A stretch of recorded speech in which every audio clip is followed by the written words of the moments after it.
This is Brad A. Milford with the Unlimited Business Wisdom Podcast, where, yes, business owners share their wisdom. It's short and to the point, to respect people's time. And because we know transforming possibility happens really fast and it leads to lasting results. So enough of that. As you know, when you listen, it's like, enough. Let's get to it. Question number one, in a few sentences, tell me who you are and what you do. Well, first of all, I like short and to the point because that's kind of me. I don't know if I'm to the point, but I'm short for sure. Who am I? That's one of my favorite questions to ask people on my podcast as well, is who am I? I am a man on a mission to leave people better. There's no other way I could frame that would do any justice to what I do in this world. I used to have one of those long mission statements of, I'm here to do this and this and this. And when I really took a step back and thought, what am I doing in this world? I leave people better. So I coach, I fitness coach, I business coach, I podcast, I wrote a book, I do all the things, I post on social media all the time, but I'm here to leave people better. It's simple as that. I have to compliment you. That's one of the best answers I've ever had. There's a lot of people, you and I both know it. You said it. What a lot of people do is like blah, blah, blah, blah, blah, blah, blah, blah, blah, with the long like mission statement. I know I've been exposed to it too. And it's taken me a long time to get out of that, right? It's a built skill. But I love what you said. It's so succinct. It's so clear. And all the tactical stuff, that comes on a later conversation when people actually get to know you, doesn't it? Well, yeah. And having that singular mission makes my decision making easy, makes my life have way better ease than it used to have, and I can just look around and go, okay, are my actions leaving people better? Whether it's my clients, my spouse, a stranger in the grocery store, my kids, like, it doesn't matter. As long as I'm checking off that box, then I sleep well at night knowing that I'm doing the things that I want to do in this world. I absolutely love that. And I celebrate you for your answer and for the work that you've done to get there. That's amazing. I love it. Question number two, zipping right along. What's the best thing now? I know you got to dig deep on this one. What's the best thing about being in business? I've said this for years. Being in business for yourself is amazing because you don't have to answer to anyone. There's no one to hold you accountable, and you get to do whatever you want to do. And being in business for yourself is also very frightening because you don't answer to anyone. There's no one to hold you accountable and no one to tell you what to do. And, ultimately, I think it's not for everyone. Entrepreneurship is definitely not for everyone. There's a lot of people that are really, really good at what they do that should not run a business. They should just be in an environment where they can do the thing that they love doing. But for those of us who want more, who want a greater impact in the world, who understand that it's not just about the people we serve from a client base, but the people we can partner with, the people we can hire and provide them with a great living and a great working environment and help them see their dreams come true. Like, that's what it's really all about. And so, I worked for someone years ago. I'm 20 years into coaching right now. And the first 3 years I spent in big box gyms, and I've been on my own ever since. So I can't even fathom working for someone ever again. And, I went through all the struggles and the ups and downs like all the rest of us, but man, I just wouldn't trade it for the world because I've truly been able to craft a life that I love showing up for. And I don't think there's a lot of people that can really say that. That's a bold statement. And, it doesn't take long talking to, I don't want to say regular people, but it doesn't take long talking to regular people to figure out that most people are not happy in their career, much less their life, much less just operating with joy throughout their day. You just dropped a lot of truth there and a lot of value rolled up into, I'll call it paragraph form, shortened form. There's a lot of, if we were to look at everything you said, and I would encourage anybody listening or watching, don't just overlook don't just zip right through it and overlook what he just said. You just dropped a lot of value within that because I know it didn't take you a year to get to where you are. Now, if I were to paraphrase that really quick, they talk about the masses, right? So where you said regular people, right? I think you were saying like the masses. Some people, they have no desire for change, right? And they're definitely not equipped to be entrepreneur. because it takes a lot of discipline to be an entrepreneur, as any entrepreneur knows, right? But there's a larger topic there, and that is people in general, the masses, or there's the 2%, as they refer to them, the 98% and the 2%, right? A lot of people in the masses that just don't have the discipline or the drive or the desire or the determination or all those things that you must have. You must find them as an entrepreneur if you want to be a successful, not money wise, right, but what you're describing. If you want to reach the point where you love what you do and are able to do it effectively, that takes work. And so again, I come back to you with the mic, but I say, I celebrate you. It's apparent to me how much work you've done to get there. it's a mindset. I mean, it truly is a mindset in embracing that. It's a different type of struggle. We say all the time, you get to choose your hard, right? If you're fat and out of shape, that's hard. If you're in great shape, that's also hard. Takes a lot of work. When you're broke, that's hard. When you're rich, comes with a whole different set of problems. It's hard as well. Just it's a different type of hard. But, thankfully we get to make that choice. For the most of us, if you live in the United States, you're privileged already. You are the 1% in the world. So don't lose sight of that. But, you get to make that choice. And as you said, there's nothing wrong with somebody who has a 9-to-5. If that truly fills you with joy, which most people, I don't think it does, but if it does, and you love what you do and you have a lifestyle that you enjoy and you don't want for things, then by all means live that life. It's yours to live. But for those of us who want more, and I'm glad you said it's not about the money. Like, we learn at some point that the money comes. If you're really good at what you do and you're consistent over time, eventually the money shows up. For some of us, it takes a whole lot longer than others. Hi. But that level of internal success and fulfillment is just unmatched when you know that you didn't build it alone. I get it. We all have people that have helped us along the way, but the mental strength that it takes to fight through that, to get to this point, is what molds the winners. And, you see it in sports is the best analogy always, because people relate to that. But, the Super Bowl was a few weeks ago, and you see a guy like Matt Stafford, who struggled on a terrible team for years on end, finally gets a chance and rises to the occasion, right? He didn't become a Super Bowl champ this year. He became a Super Bowl champ for the, probably 2 decades or more of football that he's played his entire life to get to that point. 100%. And I love that you just framed that up too, very well, by the way. Often said in our circles, like if you're a coach, you've heard this, but if you're not, maybe you haven't. And you're not, the services you're paying for are not for the hour that you're on the call, or the 2 hours, or the 3 hours, or the mastermind, or what. It's the 20 years of painstaking mistake after mistake after mistake, of punching through, learning, failing, getting back up, all that stuff. You're paying for the experience and the wisdom. Yeah. I know a lot of people like that. That's apparent in your answers, and I love it. I love it. This is great. I love this conversation. You speak my language, my man. Question number 3 is fun. I know you're going to love this one. We hear from other business owners, they're getting so much business, and yes, now, today, yes, it's happening, but they're getting so much business that sometimes the chaos is causing them overwhelm. What are your thoughts on that? So I'm probably unique in this. I don't get overwhelmed. Like I really, I can't even pinpoint a time in my life where I felt overwhelmed. Maybe when, like, I have 2 sons, maybe when they were babies. And, if you've ever had kids, and that in and of itself is just an overwhelming experience. But one thing that I really self-check is, like, when you're feeling something, a lot of people say, I'm overwhelmed. And I correct that and say, no. You are feeling overwhelmed, but you are not overwhelmed. And what happens is I see people that identify themselves with a feeling, and then they embody that feeling even more. Like, anxiety is another great example. People, I'm so anxious. I'm such an anxious person. No.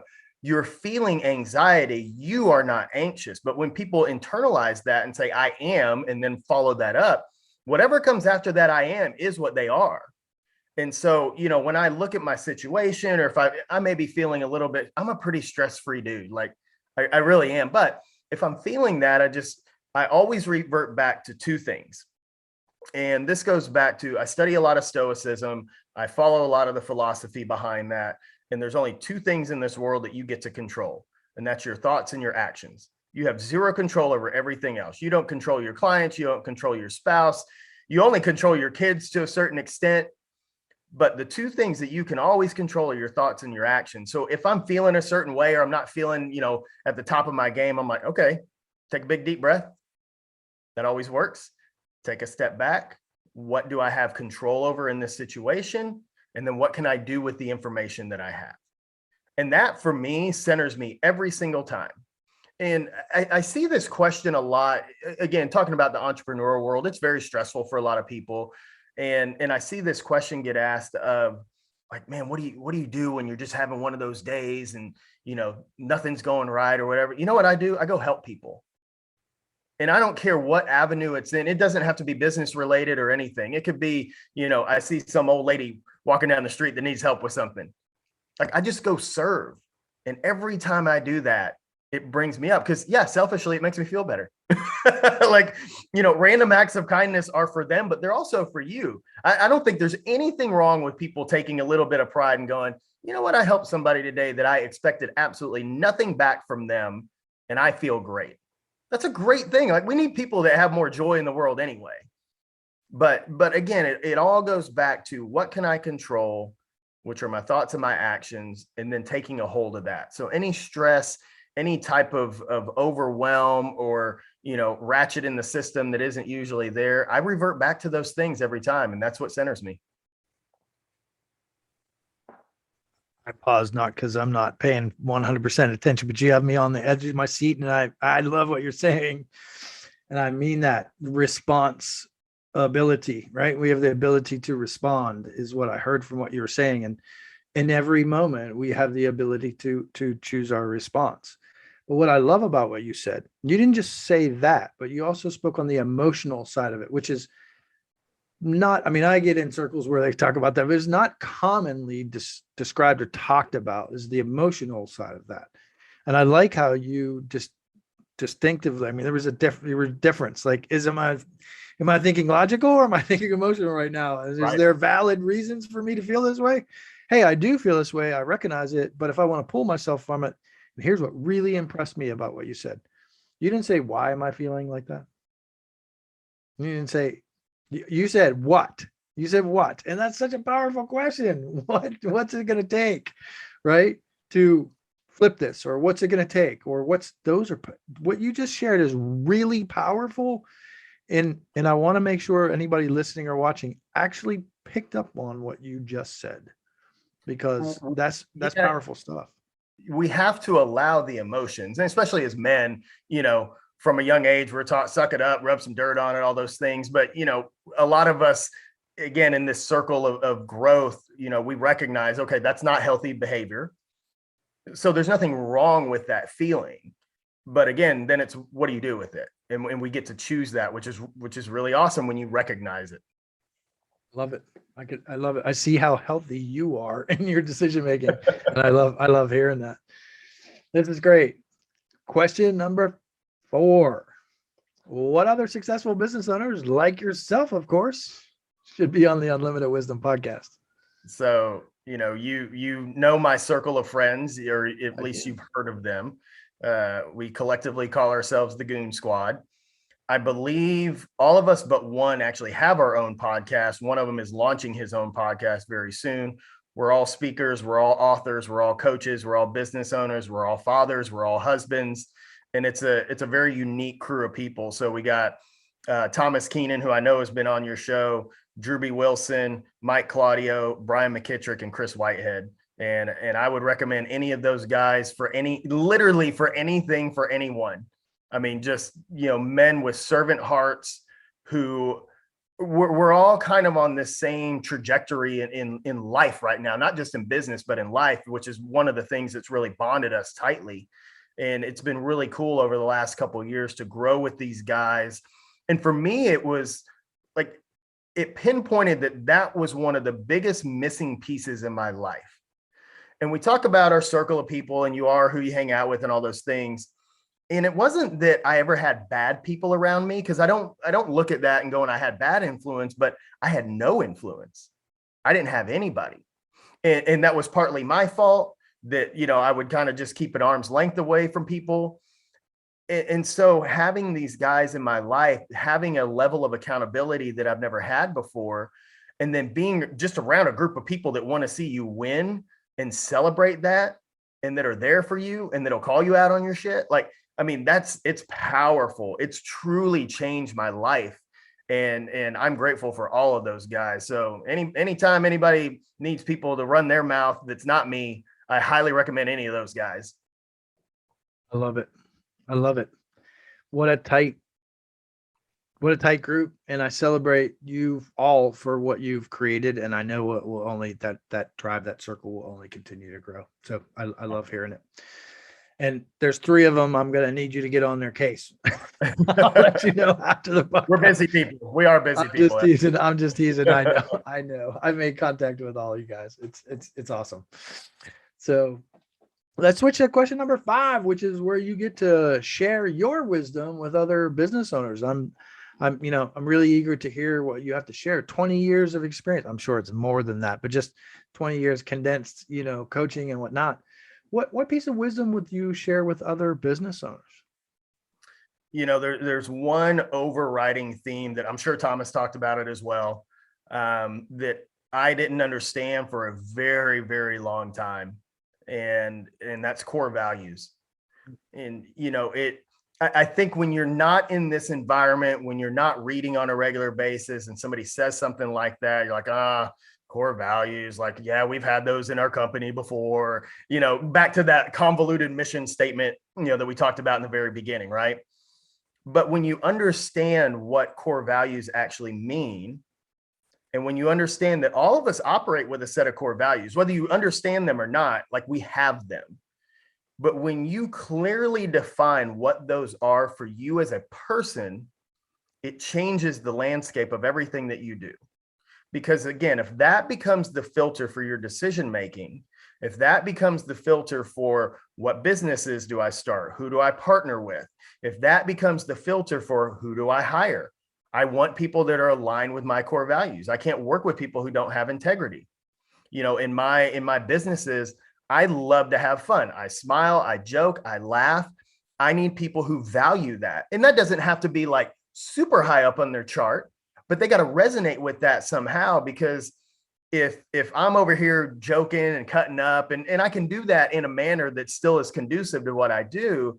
But if I got somebody over here, with a stick up their rear that like never laughs and never cracks a smile, that's not going to work for me.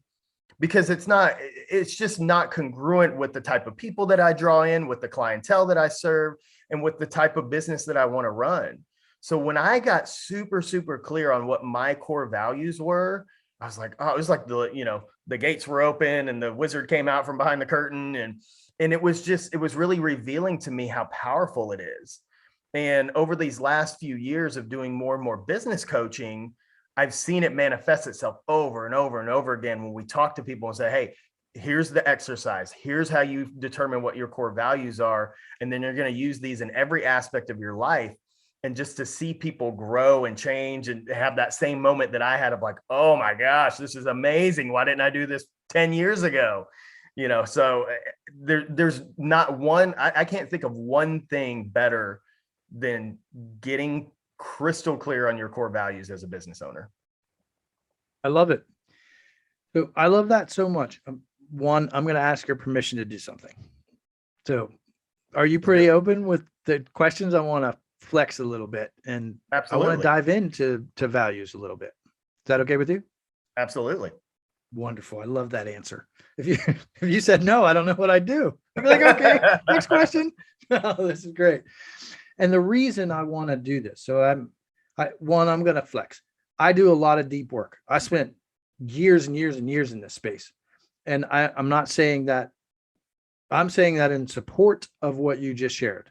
But I really want to offer someone who's listening, someone who's watching, and they're like, yeah, core values again. Like you spoke into it, right? And that's what happens. And I know that a lot of people in the corporate space, so we all know how many toxic and corporate environments there are out there. And there's so many people in that space, whether it's entrepreneurial position or whether you're at work somewhere as an employee and you happen to be listening and watching, you're like, another one of those core value things. But it's because, see, you and I have come through it. So we know what that means now, and we're able to synthesize what you're delivering. I'd really love to just speak into that a little bit and illustrate that a little bit more. So with your permission, would you share just a notch deeper on what that means? And I can ask a more clearer question if you need me to, but just I'll leave it to you to take it from there if you want. So first of all, I think a lot of people have kind of this jaded perception because they've been in companies that have core values, but nobody lives them. Nobody, it was something that needed to get on a poster to fill up a space on a wall. And then nobody ever talks about them. They don't recite them. They don't say the meaning behind them. They don't understand the correlation between the company and the client and why those things matter. So I think that's why people have such a bad taste in their mouth when we get into things like this. Again, I think when you hold yourself to a standard, you raise yourself up. Again, in the entrepreneur world, it's hard because really there is nobody holding you accountable. You can have your friend circle. Again, I got people that hold me accountable, but at the end of the day, it all rises and falls on me. So, and I'm talking about like, we get the big list out and you start circling the things that are you, and then you narrow it down and narrow it down and narrow it down. And you get down to 3, 4, maybe 5 at the most of who you are. And so for me, here's my 4 core values. Integrity is number 1. I mean, that's kind of a given. I know it's almost become cliche, but there's also a lot of truth in cliches as well. But if you don't operate in this world with integrity, then you don't really have anything. So, that's number 1 for me. Number 2 is intention. And that means, I used to think it was like hard work, but it's not always hard work. It's just being intentional about the things that you do. So again, whatever it is I'm doing, whether I'm on a podcast with you, whether I'm writing a book, whether I'm training in the gym, coaching people, like I want to be intentional with my actions in those moments. The third thing is empathy. And I think as a coach, you just have to have empathy with people. I never thought that was one of my values or traits. And the way it was kind of revealed to me, I was doing video testimonies with clients from my gym. And I had, set up a couple questions that I would ask and have them just very honestly respond. They didn't know what the questions were, so I got honest responses. And after, 3 or 4 people were like, man, Mark's just really good about meeting me where I am, but, still being able to push me, but understanding. And I was like, I'm empathetic. And I was like, oh, great. I never would have described myself as that. But it's true. And I've seen it more and more now, again, that I'm aware of it. That's something that I can bring to the table with somebody who needs that. And then my 4th core value is entertainment. So I spoke about having fun. I have a great sense of humor. I love laughing. I make sure people are smiling when they leave my gym. I make sure people are smiling when they get off of phone calls with me. And so, I really enjoy making people laugh. Like if I had to go way, way back and like do all the things all over again, I would probably pursue a career in stand-up comedy or something, which means I would be really poor, but I would be making people laugh, and that would be awesome for me. So, those are my 4 core values. And again, everything I do weaves in and out of those things.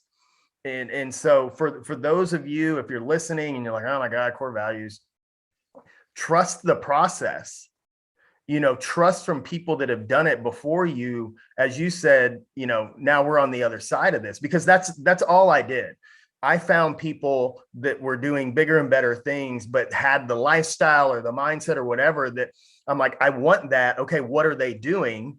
And core values kept coming up. I'm like, okay, well, I guess that's what we're doing now. And I think a lot of us just have to put a little bit of faith, obviously, in the right things and the right people and the right programs. But if you do your research and you know who you follow and who you want to follow and what they believe in and what their core values are, then you just got to show up and do the work. And that to me is the easy part. Like if the blueprint is there, just do it. Whatever they tell you to do, just go do that thing. And I promise it'll work for you. Well, if it only actually happened that way. I love it. But I encourage you, if you're listening and watching, let it happen that way. It's so powerful when you just actually do. When somebody's an expert at something, just follow their lead. Like this guy, he leads people. Follow him. So this is great. I love it. Thanks for playing along there, because that's been a big portion of what I've done now for almost 15 years. And it was a big game changer for me. And I thought I was dumb at first. I really did. I was like, dumb. I remember thinking it, came from my manly side. It's just things that I was taught most of my wrongly, right? Incorrectly taught most of my life. And I'm like, values, isn't that like, I'm not afraid to say it, isn't that girl stuff? Like that's soft skills, that's the kind of background that I had. I'm not like that today, thank goodness. But that's that's the influence that I had when I was young. So just even learning about that, being open, the openness to learning about those. And you described it. List them down. You can pull them off the internet. List them down, pare them down. Like, sure, connect with a coach, someone like yourself who's gone through that training before, if that's what's going to motivate you to do it. But get clear in what you value. But what I really love about what you said is one very particular word. And you said, I use them as a filter. And that one, so being on the other side now, looking back, that one word tells me how much depth. So not only did you say the word, but you also described what it means to you, because meaning matters and it's a little bit different for everyone, right? So the word, what it means to you, and then you use it as a filter. Therein lies the magic, if you want to call it magic, or the value or the effectiveness of those values. Because now as you're walking through your day and whatnot, yes, we get hammered from day to day with different things. Now I get to use these values as a filter. Does this work for me? Is this person right for me? Is this a good fit? So what you shared was absolutely brilliant. And I want to highlight that truly. And the value of the value. Okay, now we're getting weird. The value of the value that you shared. It's so powerful. So thank you for the way you delivered that so eloquently. I appreciate you. Yeah, thank you. I appreciate it. I love it. So lately I've been asking this question, and then we'll get to the last question. What I've noticed, and from doing these podcasts, and I know you have a podcast as well, and so I imagine this, 20 years of doing what you're doing, one of the most challenging things for entrepreneurs in particular, people in any business, and this isn't any one particular niche, like I've found this across the board in every industry, every niche that I've worked in, is building a team. Do you have any thoughts you could share for business owners who are looking to build their team? And so we could do this two ways if you want. We do, hey, I'm new. I'm not a seasoned, I'm not a Fortune 500 company income business owner, right? So the newer style business owner. And then do you have any thoughts about larger teams? So I'll be honest. I've never, well, I shouldn't say I never. So years and years and years and years ago, when I first started my personal training career, I was a part of a pretty big team. I worked at a big box gym. I worked at Lifetime Fitness. We had like 40 trainers on staff, which was a very large training staff. A lot of personalities, a lot of ego. It was one of those things. It was a great time. And it all came back to leadership. And that was the first time I was really exposed to a good leader. So our personal training department head at the time, he wasn't a manager. He truly was a leader, and he understood the difference between those two. So, the people that were there to collect a paycheck and just kind of get by or whatever, we just kind of left them alone. But the ones that showed ambition are the ones that he latched onto. So you talk about the 80-20 rule. Well, why are you going to waste all your time? Like, have systems in place if you need to weed people out. The systems will take care of that. But the people that are showing up, that want more, that are over delivering in every aspect of what they do, like those are the people that should be getting your time.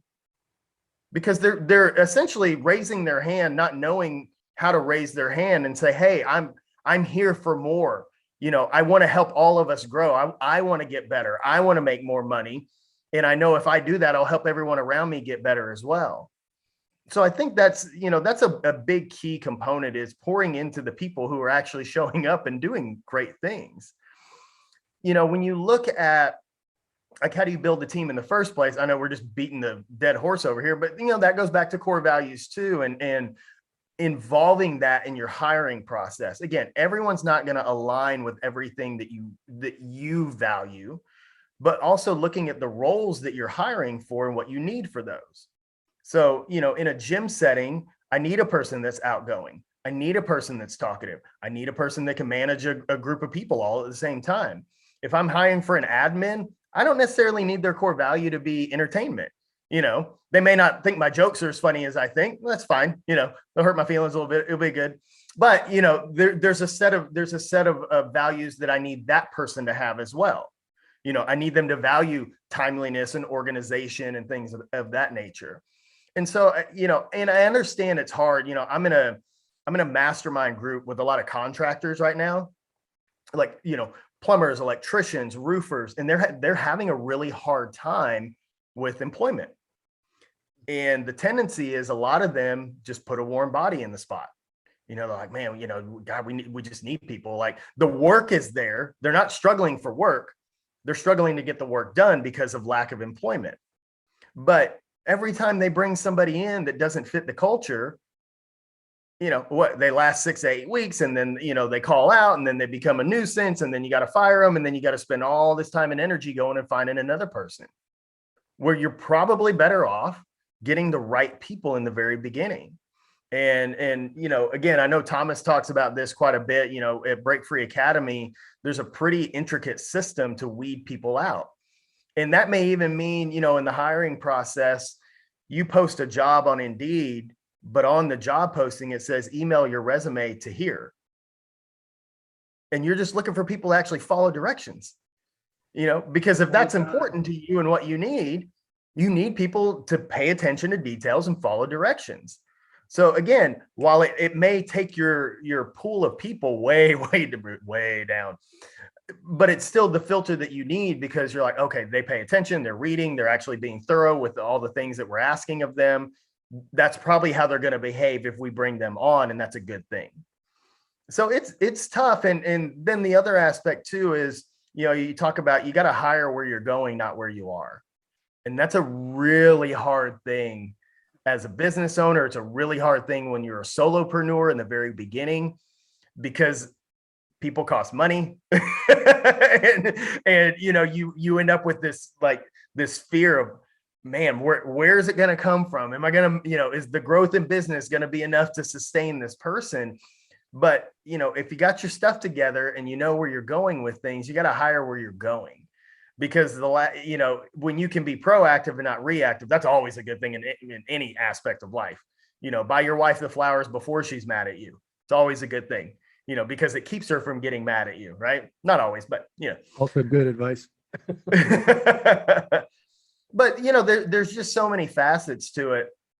I do think it rises and falls on core values. It rises and falls on the vision that you have for your business and what you're truly striving for. You know, some people don't want a huge business. You know, like personally, I don't need a $20 million business. I just don't. You know, I can be smart with my money and make, you know, far less than that, but have a whole lot more and have a lot of freedom. You know, I just don't, at least on this day, as we're having this conversation, I have no desire to run a business that large. And so if you don't have to, you know, there's things you don't need to do because you're not going there. But if you got that vision, if you know, all these roofers, I know a bunch of roofers that they kill it, especially down here in Texas. Like, you know, there's a hailstorm every other week and there's tornadoes and high wind, man, they crush it down here. These guys just make a ton of money. But you know, there's a couple of roofing companies I know of that are just exploding. And so, you know, they're opening other markets. They're bringing in regional managers. They're spending the money now because they understand what the ROI is on the back end. So there's no easy answer to how do you build a team. That's for damn sure. I mean, there's probably, I don't know, 500,000 books on it somewhere. Agreed. It's a big, that's why I asked the question, because everybody has a little bit of wisdom to share from their own experience. So I appreciate your share there. I'm gonna ask one real quick question and we're gonna get to the last question. So your website, great website, easy to find you on social. I like to do my due diligence before people hop on. So I've been over and I've done mine. I'm curious, once somebody does this, they hear this and like, this guy's really interesting, I want to get in touch with him, and I do all that. What's something they wouldn't find on your website and social media and out there in the interspace? What's something they wouldn't find about you? I do a lot of things, and I'm very public about pretty much everything that I do. I mean, there's some like old facts about me that nobody would know unless they knew me back then. But from business coaching to the training that I do in the gym, to online coaching, like I try to share me with the world as much as possible because I understand the value of that. So there's not really going to be a whole lot that somebody's not going to be able to find. Maybe not on my website specifically, but I mean, you follow me for 2 days on Facebook and you're going to see 18 posts and, and some memes that are inappropriate. And there's just not a lot. You're not going to miss a whole lot about who I am. And what's really interesting, Brad, is that I share these little things on Facebook sometimes that it's to make me laugh because I find myself rather amusing. But these things become these little inside jokes where all of a sudden I get tagged in things or people mention me and like the most obscure things that have nothing to do with my business, but everything to do with who I am. Like I love Cadbury eggs. That's my favorite candy in the world. And I've talked about them so much that last year we had a networking event and somebody brought me a box of Cadbury eggs.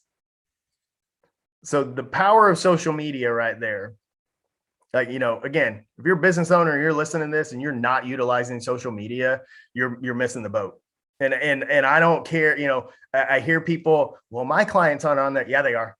Literally, they're all there. They may just be lurking in the shadows. They may never comment or like your stuff or anything, but they're watching. They're paying attention. They're always there.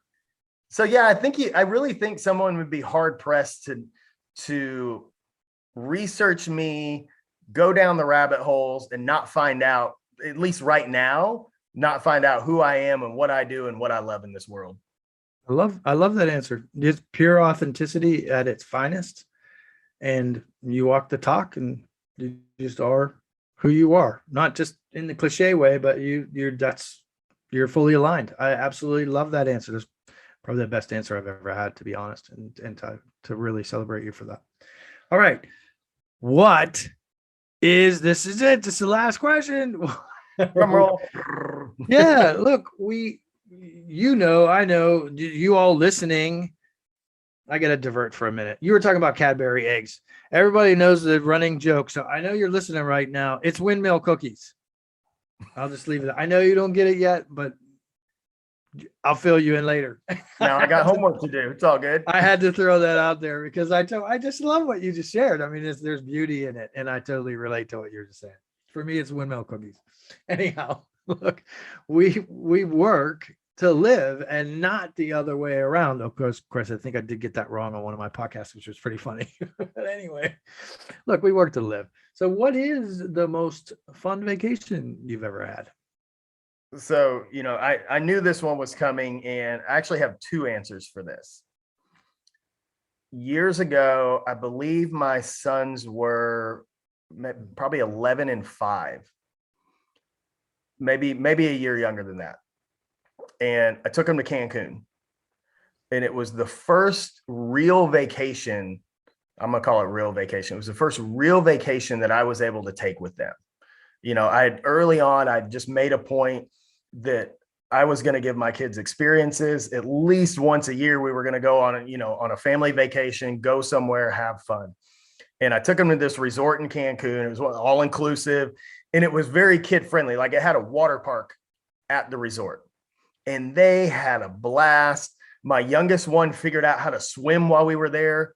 Like we had done swim lessons and everything, and it just wasn't clicking in his head. And all of a sudden one night we're in the pool and they're drinking, virgin strawberry daiquiris. And he's like, I want to try to swim. I'm like, okay. And it was one of those things where he's on the edge and I would just slowly scoot back a little more, a little more, a little more. And then all of a sudden something clicked in his head. And ever since then, he was like a little fish. I mean, the next day he was just swimming back and forth in the pool. It was amazing. So, you know, that one always sticks out in my head because it was so special. It was such a special moment. You know, it was at the time, it was the most money I'd ever spent on a vacation. You know, we're leaving the country. I got to get them passports, all these things. And it was really, really incredible. It was really special to me. The other one is just happened a few weeks ago in January, and me and the Goon Squad, we went down to Cabo. We took our wives with us. We stayed in a mansion in Pedregal. And if you don't know what that area is, it's basically a giant subdivision of mansions that many of them literally overlook the Pacific Ocean. And we get in this house. This is a 7-bedroom house, literally on a cliff overlooking the ocean. Every day you see whales out there in the water. The house came with a staff. We didn't cook a thing. We didn't clean a thing. Yeah, I mean, we cleaned up after ourselves, but everything about it, number one, was incredible. Number two, I can't tell you how many times we looked around at each other like, we're here. Like, what in the world is this? And knowing that 2 years ago, that wasn't even a reality for any of us for various reasons. You know, some of the group had the money, but probably didn't have the time, didn't have the infrastructure in their own businesses to be able to get away like that. And it was just an incredible moment and an incredible mind expanding experience, because we start looking around and going, this is going to be real hard to not vacation like this ever again.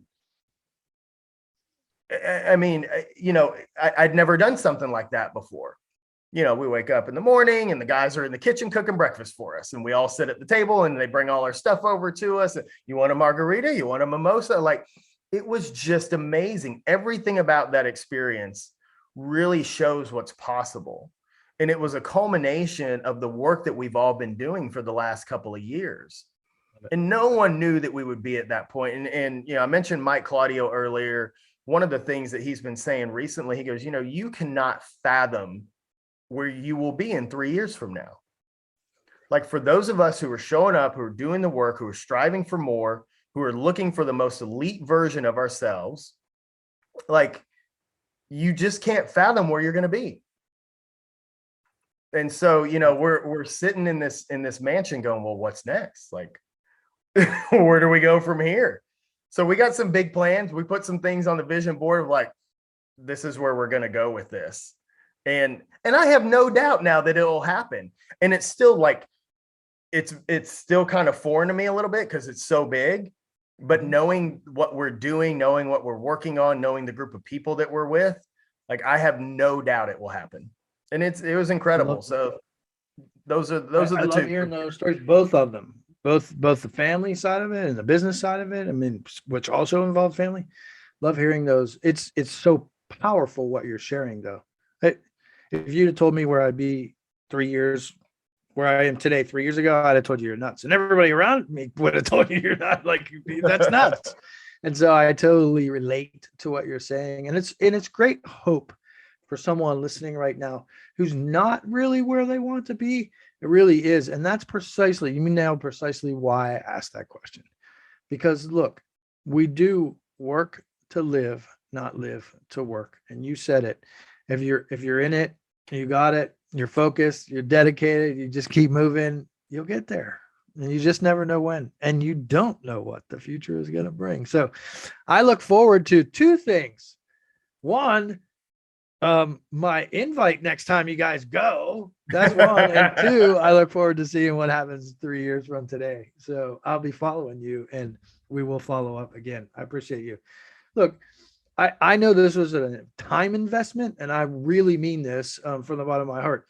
You chunked time out of your day to come and share with people something of great value. And I celebrate you, and I thank you for that. And I'm grateful for that. When somebody listens to this, they watch it and they're like, That guy, I really resonate with him. I've got to reach out to him. What's the best way for them to reach out to you? Is it social media? Is your website? What is it? So I live on Facebook. That's a super easy way to find me, Marc Zalmanoff. And I have a website that is thefitnessninja.phonesites.com. And that literally has every link imaginable from here's my website, here's my Facebook group, here's my podcast, here's my merchandise, here's my book. Like, it's got everything on there. But honestly, you know, if somebody wants to reach out and find out more about who I am and what I do, Facebook's probably the spot, because you're going to get a pretty good sense of who I am and the type of content that I deliver. And I have a lot of fun. You know, I said it before, like, entertainment's part of my core values, and I make sure that, you know, I leave people better. That's the mission. I love it. I love it. Full circle, my man. Thank you so much. This is Brad A. Milford with the Unlimited Business Wisdom Podcast, where this is fun. Business owners making 5, 6, 7, 8, 9, 10, 11, 12, 13, 14.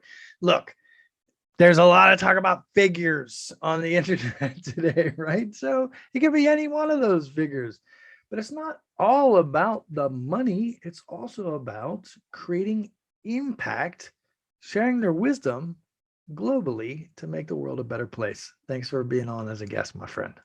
Thank you.